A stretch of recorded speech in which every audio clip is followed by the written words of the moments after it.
খাৰুপেটীয়াৰ ৩ নং গলন্দিত ভূমিকেন্দ্ৰিক সংঘাতৰ ভয়ংকৰ পৰিণতি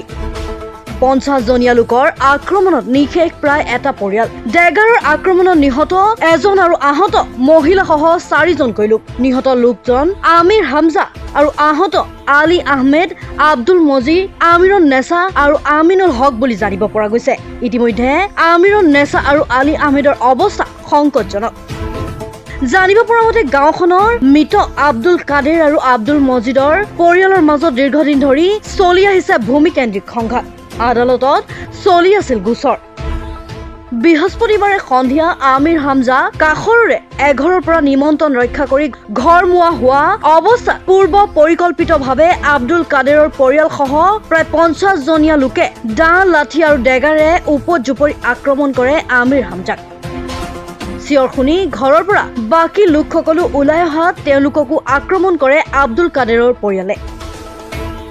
আৰু ইতিমধ্যে গাঁৱৰ ৰাইজে উদ্ধাৰ কৰি ততাতৈয়াকৈ লোককেইজনক খাৰুপেটীয়াৰ চিকিৎসালয়লৈ প্ৰেৰণ কৰে যদিও আমিৰ হামজাক মৃত বুলি ঘোষণা কৰে আৰু আহতসকলক মংগলদৈ আৰু গুৱাহাটীলৈ প্ৰেৰণ কৰে ঘটনাক কেন্দ্ৰ কৰি অঞ্চলজুৰি সৃষ্টি হৈ আছে চেপা উত্তেজনাৰ ঘটনাস্থলীত নিশায়ে উপস্থিত হয় খাৰুপেটীয়া আৰক্ষী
অতি কম দিনতেই একোটা এনেকুৱা হৈ যায় মই যে বিয়মৰ দানা খাওঁ আপোনালোকক বিয়মৰ দানা খাওক আৰু কম দিনতেই অধিক মুনাফা লাভ কৰক